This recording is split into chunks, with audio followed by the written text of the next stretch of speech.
Good afternoon, everyone. I am Fatma Al-Karbi, researcher at ECSSR.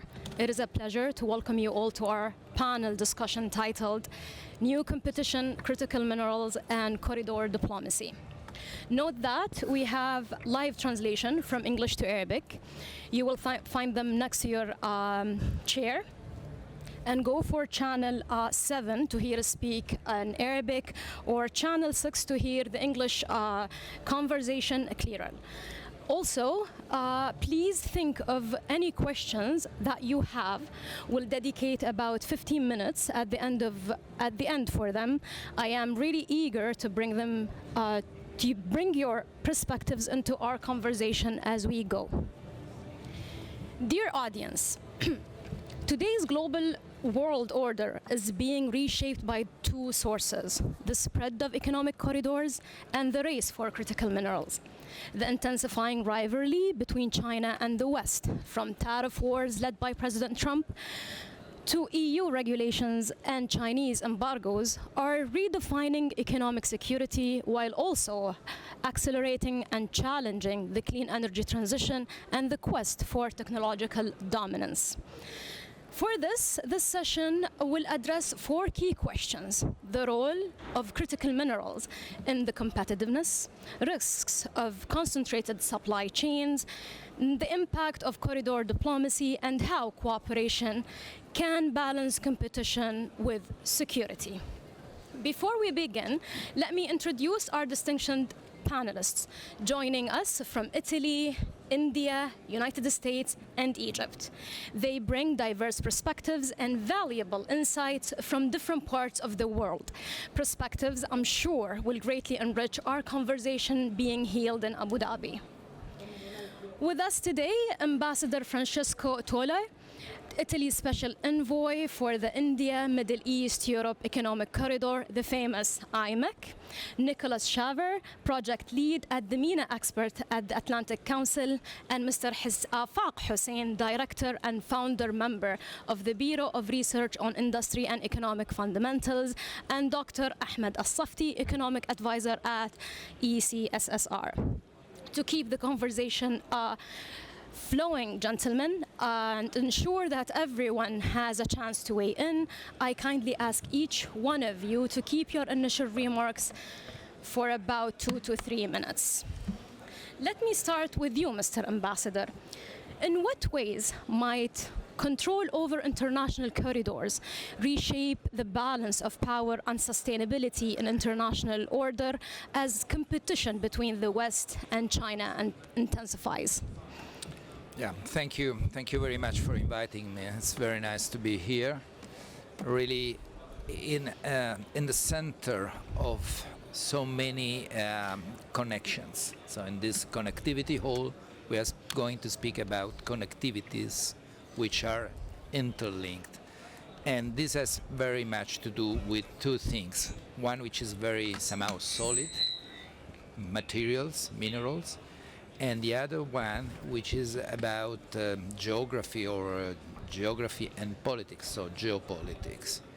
And here we go again in a situation of competition of great powers, where the number of players is very big. So it's not only the great powers, and it's not only the state actors, and we have to be very agile, flexible. So let's try to map this situation. And what I would like to say, first of all, of course, we are speaking about critical minerals, and we are in critical times on speaking about critical issues.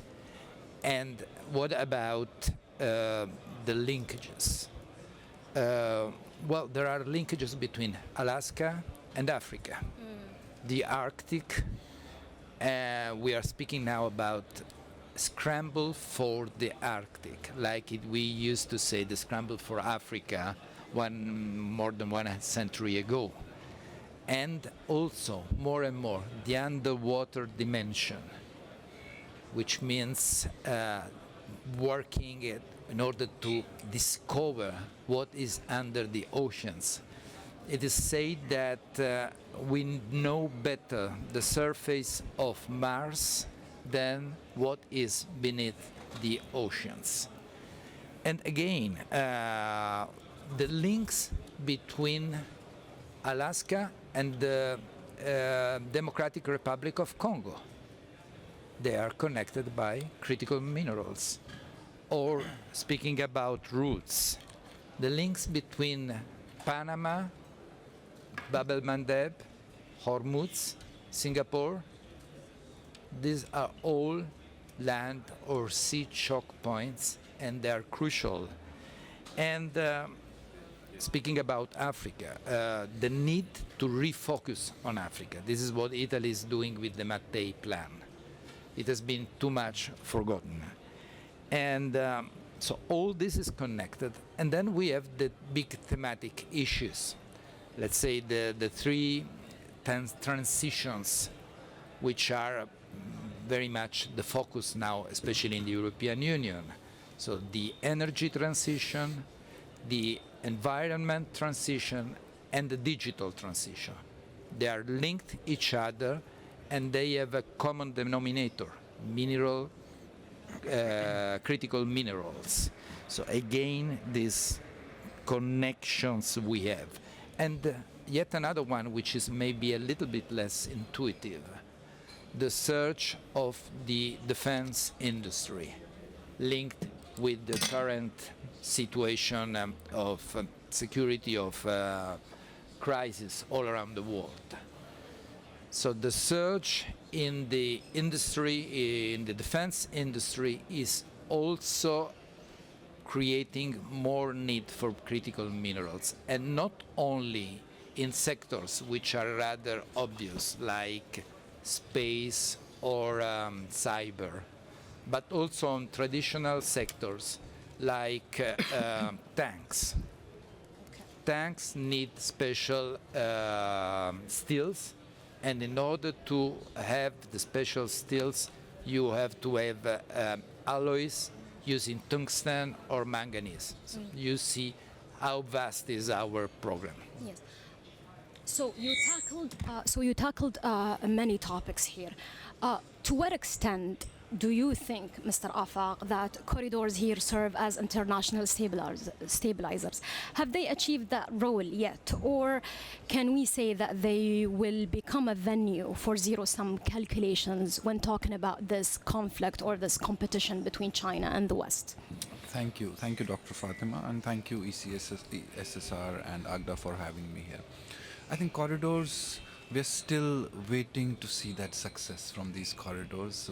Whether it is IMEC or any other corridor that has been announced. Unfortunately, the leaders of these different regions in different countries, we have announced them, but we have not been able to translate them into the economic successes so far. How come? Because at the end of the day, all these corridors are going to be used to move goods. That's the objective of this, beyond the political objectives that we have for these corridors. So we need to make it useful for the businessmen, business people to move those goods. Eventually, that has to be done. So what would make a businessman use these corridors? One is the efficiency, which is saving time. The other is cost efficiency. Cost efficiency is still I would still say, even if it is not really significantly cheaper, traders would still be able to use it. They would still want to use it as an alternative. Let these corridors be an alternative. Today, if you're saying IMEC is not going to eat Suez Canal. Let's be clear about that. Based on my latest report, along with my co-panelist Nick, we said that the initial capacity of IMEC, when fully operational, will be 1.5 million containers. That's nothing if you look at the trade that is happening by the Cape of Good Hope. So let's not start putting that fights of BRI versus IMEC and other Suez versus IMEC. So I think that's where we need to just be a bit cautious. Now, coming to how do we make it success, is we need to make it efficient in terms of time, in terms of moving goods, that is securing goods. As a businessman, I need my goods to be in a particular part of the world in time and safe. These are my two. Cost, as I mentioned, based on my conversation with a lot of businessmen, there are people who are paying 10 times the money for moving goods from Europe to Dubai by road right now, which $3,000, $4,000 by sea, they're paying $20,000 by road, but they're still okay with it. As an alternative, there are deadlines, there are project deadlines, there are payment linked, so that's, and there are delays at ports. So we need to work on the efficiency part of it. We need to work on the harmonization part of it. How do we harmonize the systems? There are multiple countries part of this whole game. If I'm taking example of IMEC, there's India, there's UAE. So India, UAE has a different setup. We have a free trade agreement. Saudi, UAE are part of GCC. They have their own setup. So there is EU, which have within EU, there's a different setup. So there are so many permutation combinations within these countries for the compliances and regulation. That's what first we need to sort that out. And then make a harmonized, like ASEAN. ASEAN has a single window clearance system. Can we think of something like that? I mean, we need to look at those examples which would actually make life of businessmen easier, rather than fighting BRI versus IMEC. BRI has its own audience, it has its own scope in terms of it has more than 150 countries. IMEC is, as of now, limited countries, which definitely has a scope to expand. Definitely there is a lot of scope to expand in different regions of the world. BRI is a different model of investment, where it's a China state-funded program, which also gives them an option or a potential to act as, if I may use that word, bossy in those countries. Yeah. While IMEC looks at more collaborative approach in terms of fundings, in terms of building the projects. So yeah, so a lot of work to be done in terms of efficiency to really make these corridors, and let's not have IMEC being the latest one. Let it not be just one of those announcements in 2023 and which dies its own death in some research papers. Thank you very much. Mr. Nek, Mr. Afaq talked about efficiency of the business, and then he moved to talk about harmonization. In the context of war in Gaza, do you think that Israel, UAE, the IMEC as a project, as in general, do you think it's going to succeed given the geopolitics of the region and the ongoing war, of course?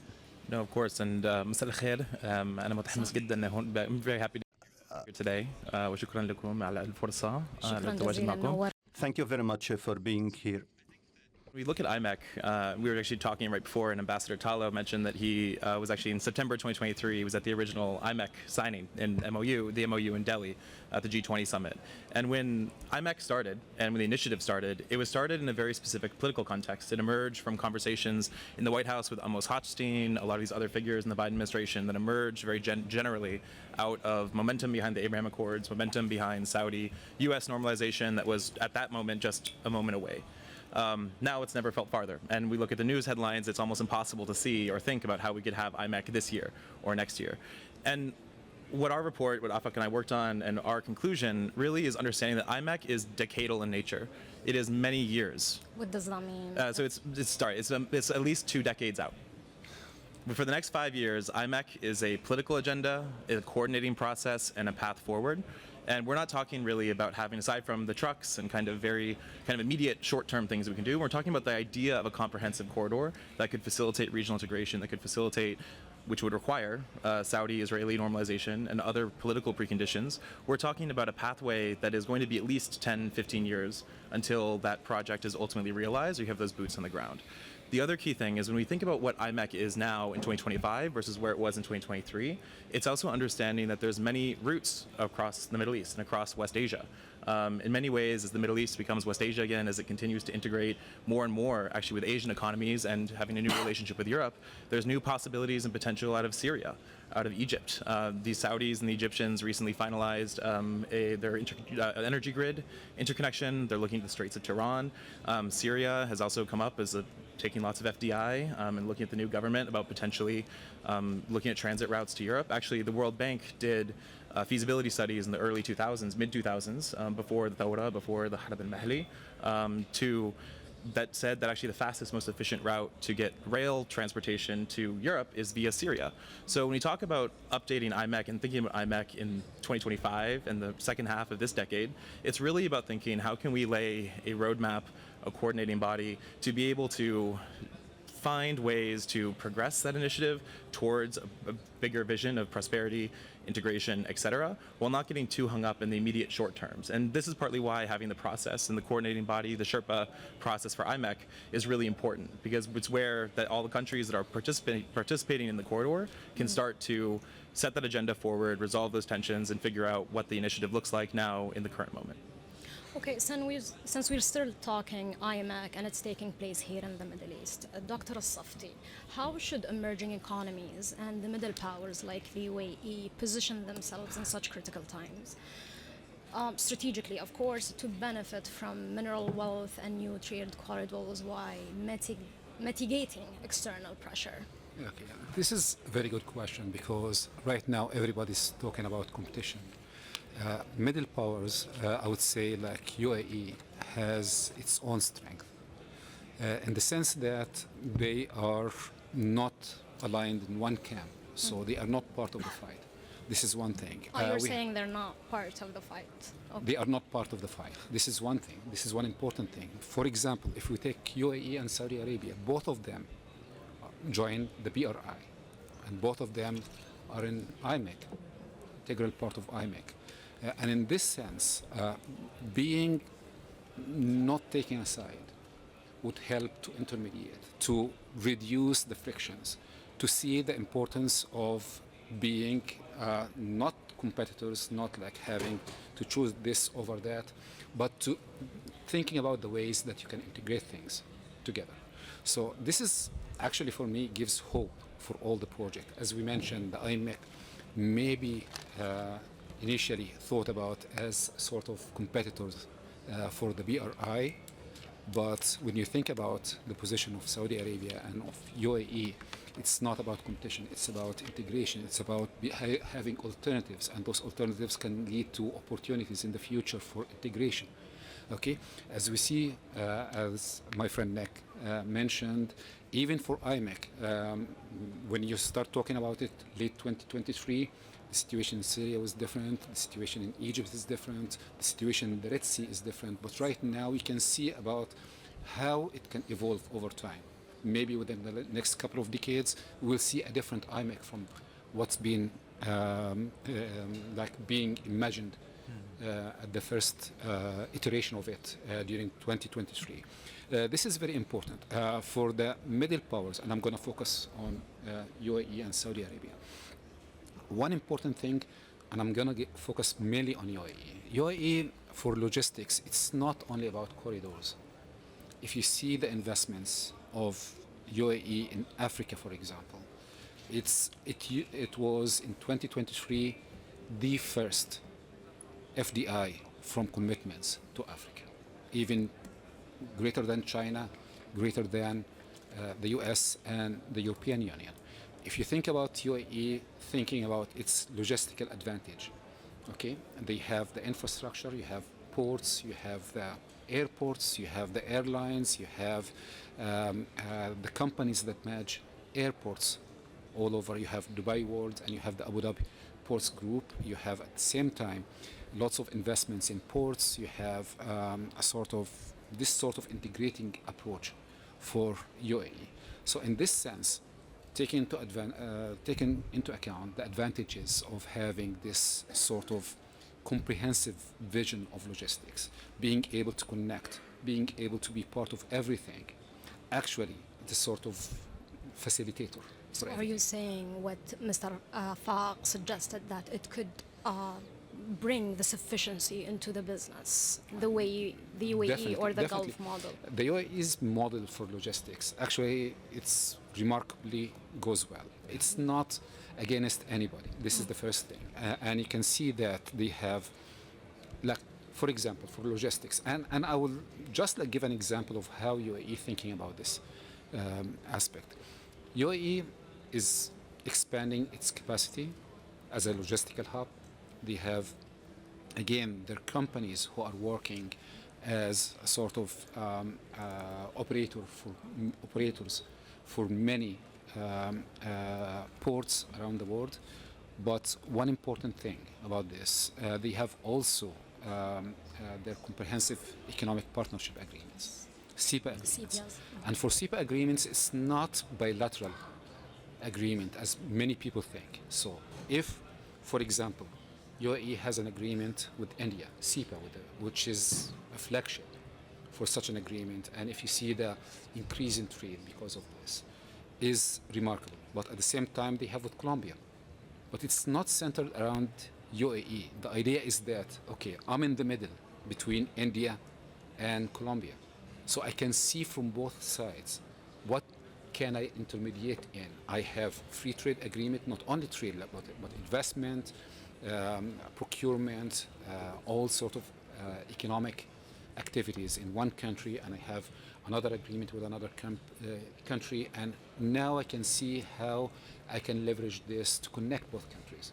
Okay, so this is the model that the UAE is following from the agreements, from the logistical side. And this is why actually the UAE is very important and key for success in lots of corridors. UAE is not only, also like if you think about BRI and IMEC, it's not only those two within the region. They are part of the development road, the new development road that link also the Gulf through Iraq to Turkey. So in this sense, again, even if we think about Suez Canal, for the ports around Suez Canal, it's UAE who's like operating those ports. So it's a sort of this network, the sort of being able to facilitate things that can help. Okay, thank you. Mr. Afaq, I've seen you nodding your head. What do you think of this model of UAE hedging its economic diplomacy? Yeah, I think over the last couple of decades, UAE has been that country which has given a new dimension to logistics. I mean, they're operating ports all over the world, including India. And everyone is looking up to the efficiency that is offered in UAE. I mean, I've been talking to certain stakeholders on the ground, and when we speak about this region only, whether it is Jebel Ali, it is Abu Dhabi port, and then when we compare it to ports on this side in Saudi, Jubail and Dammam and all, so it's there's no comparison. Those are the remarks that I get from the field, that there are no comparison between these ports, because yeah, Jeddah and Neom port on that side, yes, but again, the kind of flexibility that UAE offers, that's what a businessman needs. So you think this is the efficiency that This you're is looking the for? efficiency, and it's not only the efficiency which comes with technology, which comes with systems, it's also what do you say, customizing your ecosystem to the needs of the countries. That's what they have done, whether it was in the form of free zones where they would give them opportunity to re-export, and the kind of flexibility, whether it is about connectivity from your free zones directly to the airport. Nowhere in the world you get that. I mean, whether it is about technology, tracing and tracking is what we call in logistics. That is really important. Tracing and tracking that is offered by UAE ecosystem is nowhere to be found. I mean, I've visited different ports in the world, and I think DP World, the Jebel Ali port is one of the best. So that's what gives them an edge in this whole chain. But having said that, when it is about corridors, only one port being 14 million containers does not help. You have Jebel Ali on this side at 14 million, you have Haifa at 1.5 on the other side. So it doesn't matter, it doesn't help you when it is about the corridor. But yes, as a logistics hub in the region, yes, it's perfectly placed. But if you have to be part of the corridor, but it's obviously you cannot expect Haifa to be 14 million. But somewhere you need to calibrate those capacities. And specifically talking about IMEC, the IMEC capacity will be decided by the rail part of the corridor. You may be 14 million, you may be 5 million there, but eventually what is transported through the rail, which is approximately 1.5 based on our estimates, 1.5 million, that would define the capacity of the corridor. So in an isolation part, yes, UAE is perfect, but when you're talking about the corridor, only one country efficiency does not help. It will rather lead to choking of the corridor. Okay, thank you. Let's move this conversation to talk about Europe, specifically the EU Global Gateway, Mr. President. EU has invested 10 billion in the Trans-Caspian corridor. What political, technical, and regularity hurdles could slow its development between between Central Asia and Europe. What's your evaluation? Well, now there have been several developments. One is positive one between Armenia and Azerbaijan. It's very important. So eventually we see something positive. But I also would like to add that you mentioned trains.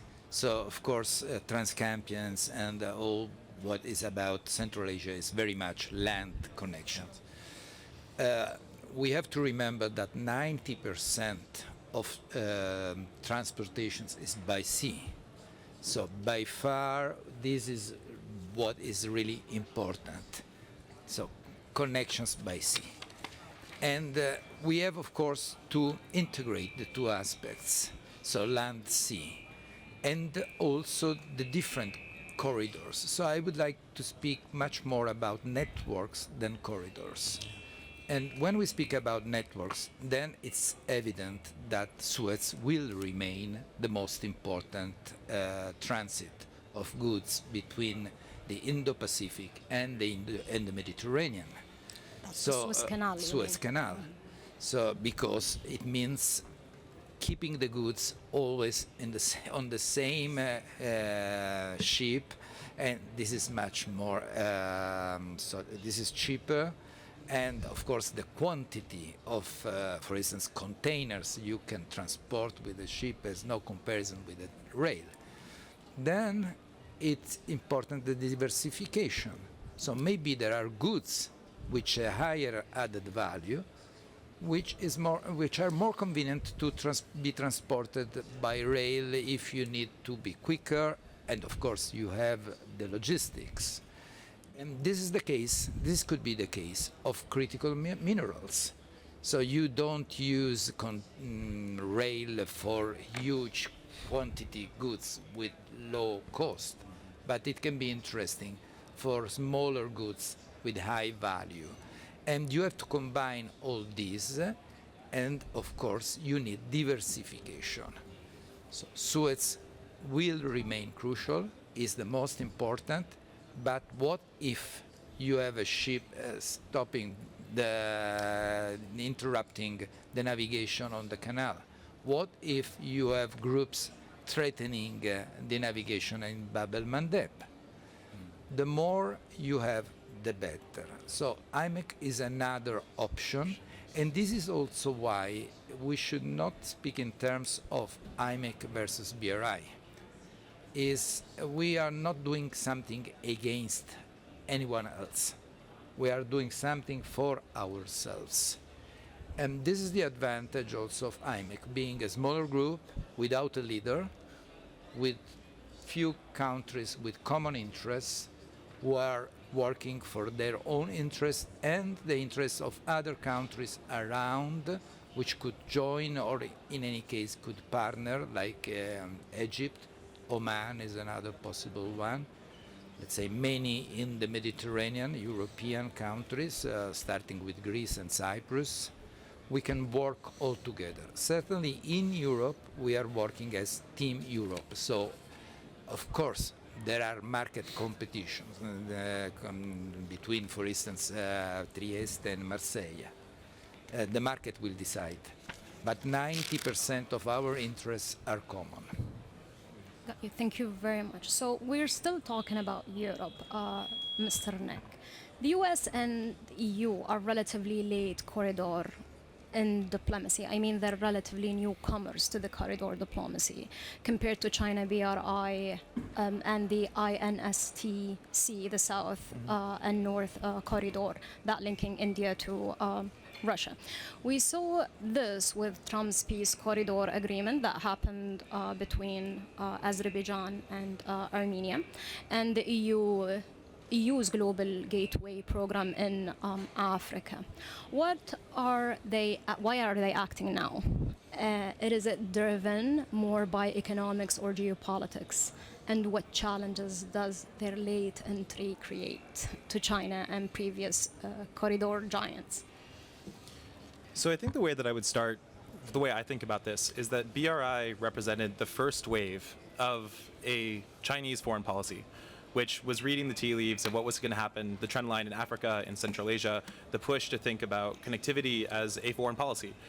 That the BRI is designed very explicitly to meet Chinese foreign policy objectives in terms of strategic routes, access. I mean, with, for example, like CPEC and investments in Pakistan are directly related to have access to maritime corridors that bypass the Straits of Malacca. There's lots of examples of this.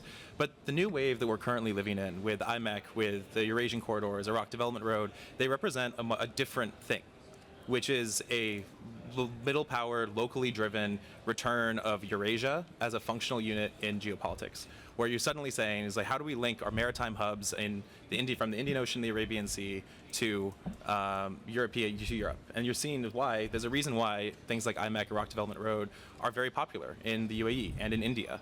It's places that are looking forward of how can we look at our region to drive this forward. The United States is a unique player in a lot of these corridors because it sits in an awkward place with them, because it's part of our foreign policy, not our regional policy. I'm not in the U.S. government, so not in our policy, but in Washington, this is why things like IMEC, things like the Middle Corridor in Central Asia, they are difficult to place within the American ecosystem around foreign policy because they live in the strategic level. They often live in strategic planners' brains. They live in the White House National Security Council. They live on memos, but American private sector isn't mobilizing incredibly actively. They're not lobbying in the same way that you see in India or in the Gulf, where private sector is saying, we really want this corridor now. So you have less of that demand signal that drives consistent engagement in the U.S. system.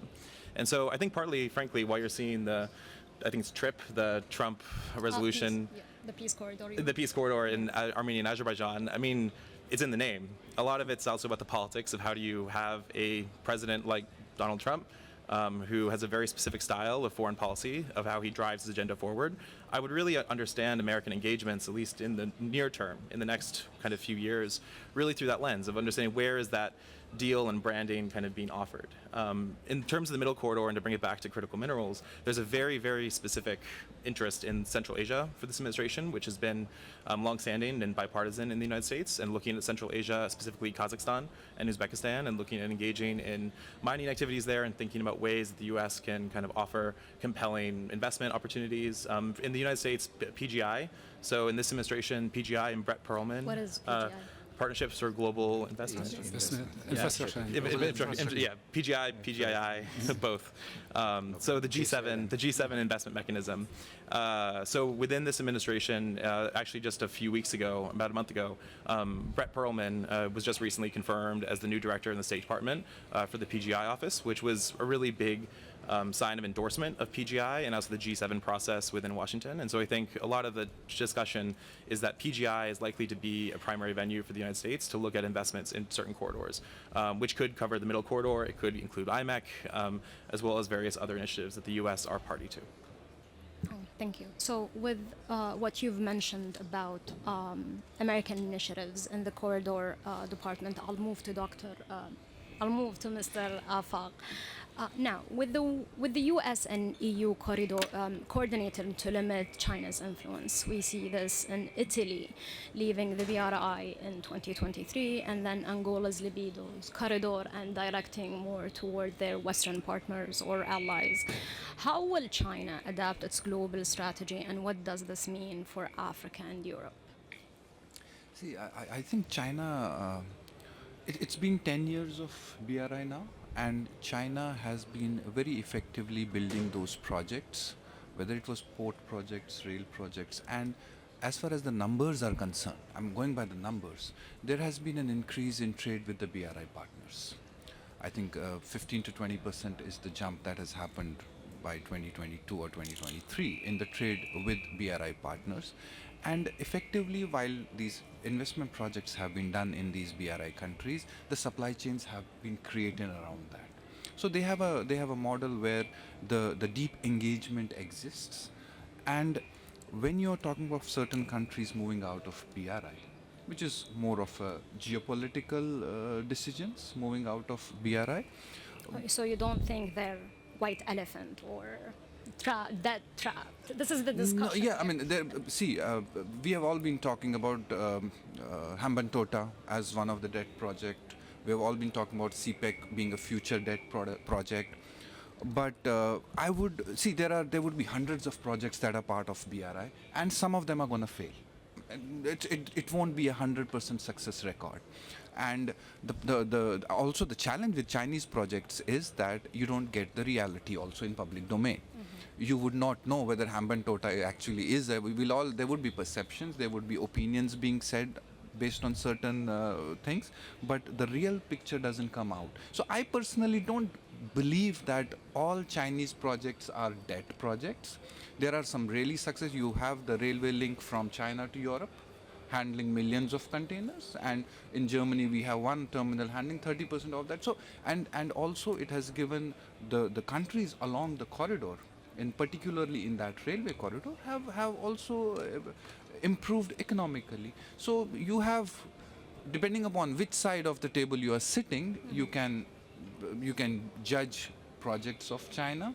But yes, there is a sense of the dominance that exists when it comes to Chinese investments. So they have the dominance. Yeah, they have the dominance, but that dominance doesn't mean that the project is failing. I mean, that is their way of operating. They have their own ways of operating, but even if they are being dominant with Sri Lanka, that doesn't mean the project fails. They are operating one of the terminals. One of the terminals is being operated by Adani ports. One is being operated by Chinese also. So yes, all projects may not succeed, but dominance doesn't mean failure either. Okay, thank you. Dr. Safty, since we're talking dominance and PPP of the West, EU, and the United States, the Libiti corridor comes here. It is a prime example for the intersection between corridor diplomacy and the global race for critical minerals. Can we say that the mineral security partnership that is led by the United States and the European Union demonstrates the effectiveness of Western-led partnership standards compared to the so-called white elephant PRI project? So this is similar to what I've asked Dr. Afaq. Okay, this is a very interesting question. So your evaluation as an expert. Especially for Lobito corridor, because Lobito corridor is one of the very sort of apparent example of the link between critical minerals and economic corridors. Lobito corridor links Angola, port of Lobito, to DRC, to Zambia. This area, China was working on the east of Africa. So most of the critical, first of all, Zambia and the area around it, DRC, they have lots of reserves of critical minerals. Zambia is in the middle of the copper belt. Of course, you have the cobalt and, to a lesser degree, lithium in DRC. And the movement was toward the east because China was the main one. China had a sort of a railway linking Zambia to Tanzania to the east called Tazara. And there are less sort of investment in the movement of the resources toward the Atlantic Ocean, toward Lobito. So it gained momentum when the US decided that this is very critical for us. We have to invest in Lobito corridor to get sort of access to the critical minerals available in this region towards the Atlantic. Of course, the Europeans, the Japanese, and were on board on this. And if you think about Lobito corridor, actually this is a sort of also interesting point. One of the main things that happened maybe a couple of months ago is the peace treaty between Rwanda and DRC. And one important part of it was the security guarantee for the resources by President Trump. So it's a sort of giving a sort of guarantee for preserving peace between the two countries with the promise of gaining access to those resources. And how those resources are going to move? They are going to move along Lobito corridor towards Angola, Lobito port, and then to the Atlantic. And one very interesting thing about this is that maybe not many people paid attention to this, but the last trip for ex-President Biden to Africa, actually he started talking not about Lobito corridor, he started talking about Lobito transcontinental corridor. So he wants to link, and this is also a potential for cooperation between the US and China, linking East Africa to the West Africa, because you have those two corridors. You have the Lobito corridor and you have the Tazara railway link from the other side. And you can find a way to link both instead of just creating a sort of a competitive part for East Asia. So in this sense, even though the idea again is resources, but it can bring more than resources to this. Lobito corridor is one of the, I think, one of the main projects under the PGI of the G7. China didn't sort of oppose this. Actually, they can see the benefit of this from the other point. It brought peace between Rwanda and DRC to a certain degree. So in this sense, I think it's a sort of this linkage which shows the importance of doing this corridor. Okay. Again, I'm going to elaborate a little bit on one part about the difference in model between China and the G7, for example. China is top-down. China, like if you think about the BRI, actually it started by problems that came with the financial crisis, 2008. So for China, discovered two things. The first thing is that I cannot depend only on the West to be the factory of the world, exporting to the West, and they had to build capacity, really supply, like from the supply point of view, huge capacity for infrastructure. Their factories start to have excess capacities and they want to export this because the absorption of their economy is not going well. So they started applying almost the same model that happened inside China, outside China, to be able to access the global south. The idea for China is that it's top down because it's all governmental. So the government put the plans, the companies and the banks are financing. You don't have any sort of frictions here. It's just top-down guidance. For the West, a little bit tricky because they are focusing on governance, focusing on transparency, focusing on private-public partnerships, human rights, which is not very, maybe it's not very attractive for some of the countries, and it leads to delays.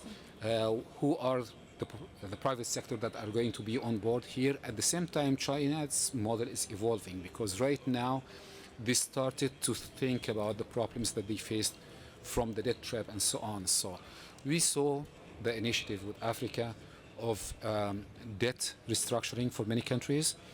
They give, after the reciprocal tariffs, export for the African export tariff-free, beginning with the least developed countries, and now it covers all Africa. So all African exports to China are tax-free. From the BRI model, they started to think small and beautiful. This is one thing. They start to think about, okay, if you worry about the governance, we are going to work through regional and international institutions. So the financing will come through African Development Bank. They are the one who's going to monitor. They are going to do the disbursement and go to the countries. So in this sense, both are evolving, but again, it doesn't mean that China is failing. Actually, China is evolving. My worries about the Western model is that, okay, you still think about applying the sort of regulations, the ideas of the West to the countries, and maybe you will find delays because of this. So this is one problem. Since Dr. Safty talked about the Zara project, Mr. Ambassador, with China entering Africa and affecting or influencing the Lobito corridor, what does this mean to Europe in setting the terms of connectivity? Because it started playing a role here. Well, it's interesting that we are thinking so much about Africa, and this is not only because, of course, this is a place where you have a lot of critical minerals, but because it's a place that has been too much forgotten, and it's crucial also on the point of view of connectivity. So, for instance, Lobito, it is both under the umbrella of PGII, but also the Global Gateway. Yep. And it's important that Global Gateway somehow includes Lobito, yes, the Mattei plan, the Italian Mattei plan, and IMEC. So it's really somehow complicated, but also inclusive, all these systems. So in the work we're doing with the G7, it's important also the continuity between the Biden and Trump administration, because of course we see so many tensions between the two administrations, but at least on these aspects there is continuity. So Biden started the IMEC and Trump is continuing. Trump started Abraham Accords, Biden continued, and now it's again Trump. So we have to see the half full, let's say, glass. And speaking again about Lobito, it's interesting this idea of trans-African connection, because going east to Tanzania, again to Dar es Salaam, it's important also for IMEC if we want to have IMEC as something important for Africa. And here again, the cooperation we are doing with Gulf states, specifically with the Emirates in Africa, with investments from the Emirates specifically on critical minerals. When the president of the Emirates was in Rome end of February, 40 billion agreements were signed. One of them was with the ENI, the Italian energy company, on investments in critical minerals in third countries, which means very much in Africa. So here we have, let's say, four pillars. One is mining. We are quite absent, and China is protagonist. The other is refining. Again, China has like 90% of refining of rare earths all around the world. But refining requires a lot of energy. So here we can work together because the Emirates have energy. Third one is trading, and we can do a lot together. And the fourth one is stockpiling, and we are working with agreement like this one between ENI and in fund of the Emirates on stockpiling, because we need to have much more of these minerals in our stocks. So there are a lot of perspectives of collaboration. So, Mr. Afaq, Mr. Ambassador has mentioned the critical minerals and the scarcity of it. So as the demand for lithium surges, how can the Global South capture the value beyond raw material exports? I think Global South is the new grouping that we are all talking about, and there's a huge potential in these countries. We have seen various dialogues and conversations happening on how Global South can come together, and the bigger thing here would be to be part of the supply chain. I think we should start by being part of the supply chain. Yes, China is the concentration is with China, but Global South countries have to be part of the supply chain, and the private sector investments will need to be increased with more, with sort of maybe some part of refining or some part of value addition happening in those Global South countries, and because the demand is going to surge. The demand for lithium is going to be humongous with EVs and with net zero targets coming up by 2050. The demand is going to be humongous for particularly for lithium, cobalt, and nickel. So I think all these countries have to be somewhere fitting in the supply chain, some sort of refining, some sort of manufacturing processes that we need to include these countries into, and they already have linkages with China. A lot of these Global South countries already have supply chain linkages with China. So maybe that's how that integration can happen for these countries. So there's a trend has been rise of protectionism. We see this in Brazil, we see this in certain Asian countries, we see this in Botswana seeking more control. We see this also in the US and its tariffs, China imposing restrictions. Now, the economic corridors ideally are positioned as safety net by policymakers, but since they are born politicized, I argue that, and thus exposed to the swings of the global politics. We mentioned protectionism. Are they really suitable tools for safeguarding critical minerals and national security purposes? Nick? I'm sorry, could you repeat the question? Okay, so the economic corridors are positioned as safety net, but they're born politicized or influenced by the political competition. They're exposed to swings of global politics. Can they be suitable for safeguarding the critical minerals and national security purpose? Yeah, I think actually it's really important to. So the start of the question is corridors as a safety net. I actually think that that's not quite the right way to think about it, at least how I think about it. I think that really we understand we're living through a paradigm shift of north-south relationships, of west-east relationships, where the paradigm of global development, the idea of European donors and American donors and coming in and US aid and kind of this idea of kind of top-down models of development is changing. It's changing right before our eyes. We're looking at, for example, Emirati capital flows into East Africa, understanding India's rise as an economic power and even the increasing Gulf-India relationship, new proliferation of relationships in Central Asia. Economic corridors are not just a backstop for great powers or external powers to think of extraction, but also paradigms for regional and local development and connectivity through a network of routes. Ultimately, it's most important to think of corridors not as just an A to B, but networks along nodes, multi-connected nodes. It's not a zero-sum game. If you build connectivity corridors in the Gulf to Iraq, right? Iraq can also go to the Caspian Sea, can go connect inland into Central Asia. You're not only using one corridor for one thing. And so I think that idea of corridors as a backstop is kind of a little bit it's not quite the right framing, I think, to understand what these can offer. Really quickly also, I wanted to return to the point about ESG, human rights, and all the rest of it. I think that one of the most important things, and this is something that often gets missed, especially in the paradigm that we're living in now, where all of these issues of climate, human rights are set aside, actually, those need to be front and center as these processes are moving forward.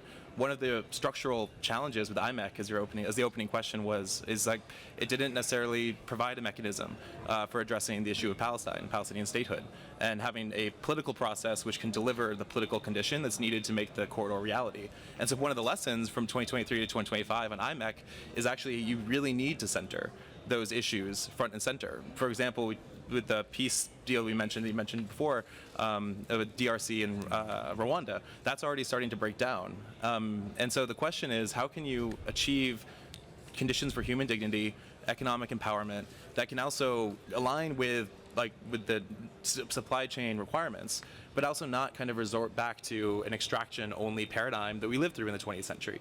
Africa, I'm sure, like when American or European mining companies go to Africa and try to ink these new deals, there's a lot of skepticism about how those mining deals or supply chains will also contribute to local development. And so, as policy planners, as people who are engaged in this conversation, we have to put that front and center within the process, because that's the only way to build trust and actually build a truly different kind of south-south relation and north-south relationship that these corridors could hopefully be pathways and roadmaps to achieving. Thank you, Nick, for this strong remark. Now I think it's time to move to our audience questions.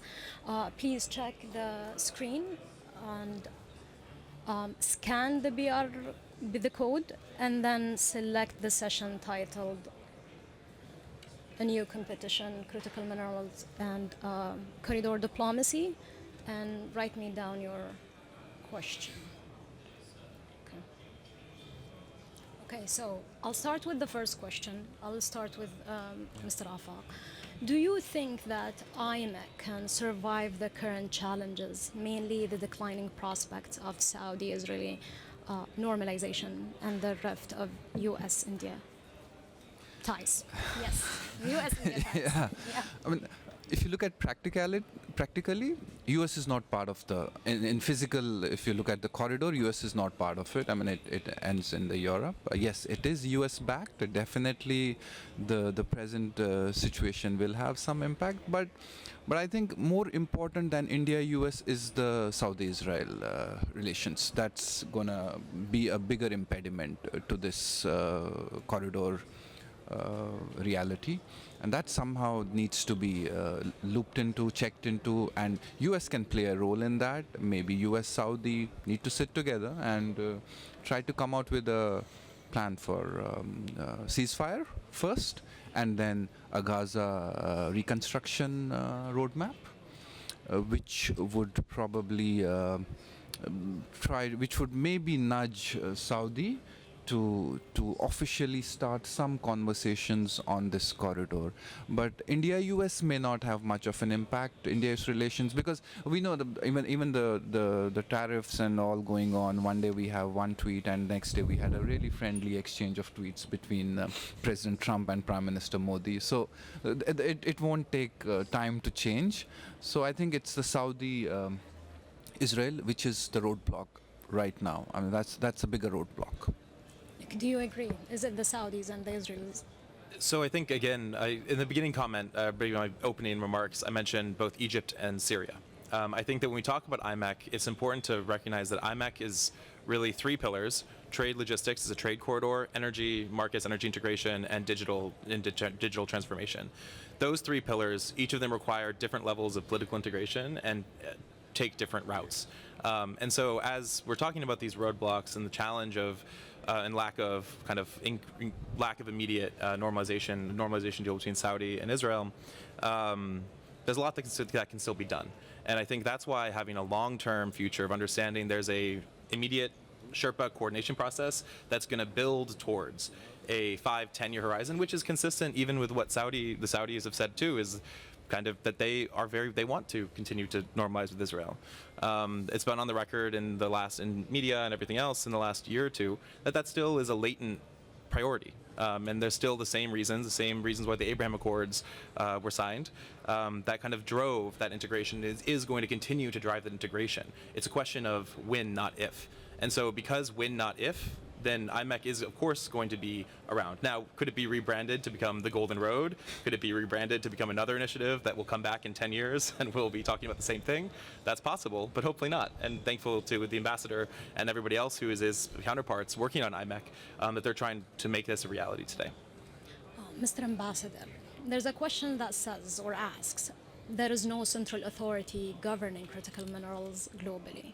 Would creating one help speed up mineral exploration and change international norms? Central authority on critical minerals. What do you think? What's the...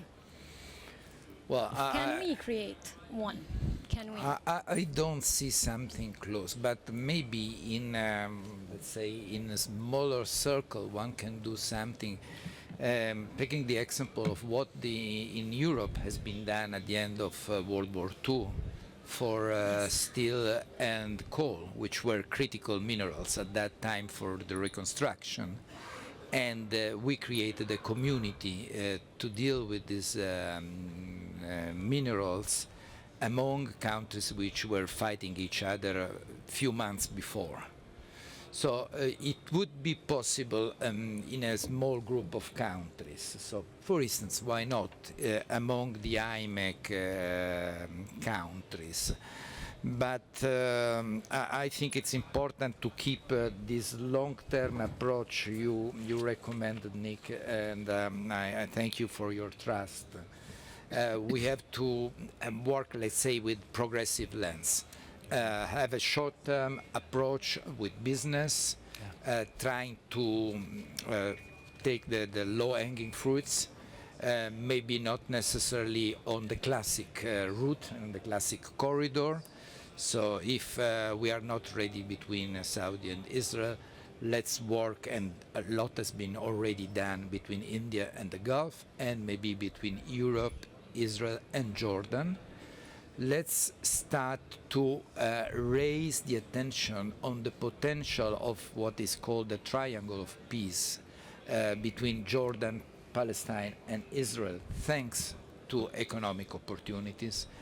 Let's think about the corridor as a way to have, let's say, a startup region.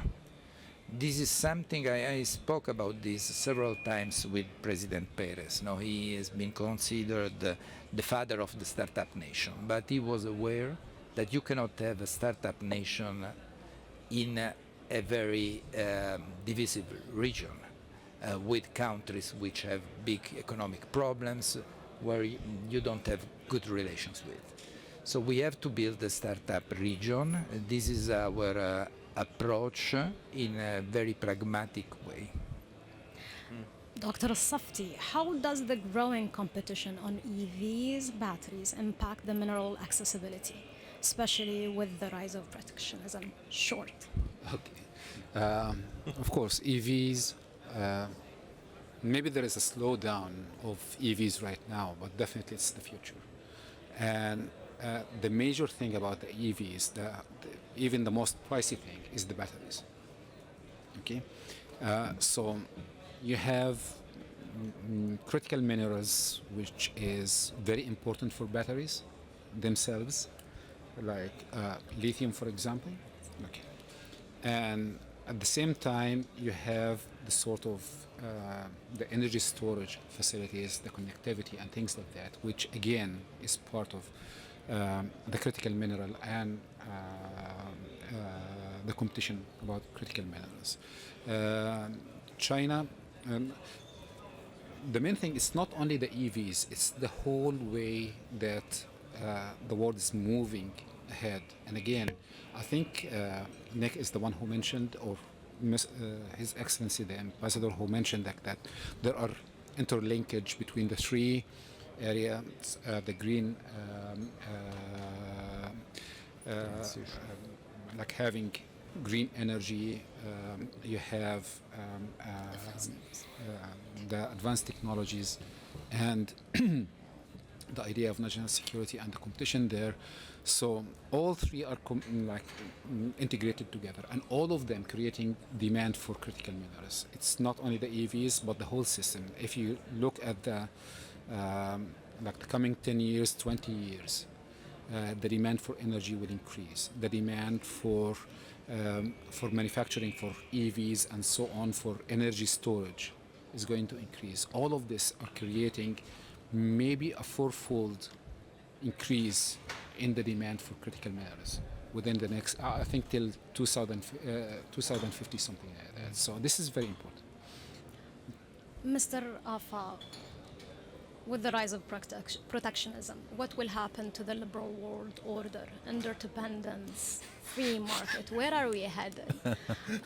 Are we witnessing a new economic system being born? I think we are transitioning. We To are. when? What kind of globalization is manifesting? See, I think we are. We see the 2019 COVID crisis made a lot of countries look inwards, and it made a lot of countries re-strategize their economic policies, and protectionism became one of the easiest option to keep your industries safe. And but somehow the countries have not been able to balance that protection. If I come from India, I have looked at Indian policies, and in India also we have been a bit towards the protectionism thing, which has been criticized by a lot of international trading partners of India, and as a result we have not been able to have some really important free trade agreement deals. Also, our India-EU free trade agreement, bilateral trade and investment agreement, has been going on for last 15 years, if not more, and we have not been able to conclude that. Those days, London, UK used to be part of EU. Now it's not. So that rethinking has been. It's a really sort of a dilemma that countries are in. Do we open up? How much do we open up? Do we close up? How much do we close up? There is no one rule to it, but countries need to balance their protectionism with their liberal policies also. I think that, so it cannot be that I need my raw material free of cost from China and then somebody cannot send finished goods to my countries. So we'll have to balance it somewhere. Maybe sectoral approach. Look at certain specific sectors, because at the end of the day you have to manage your manufacturing, you have to manage your employment also.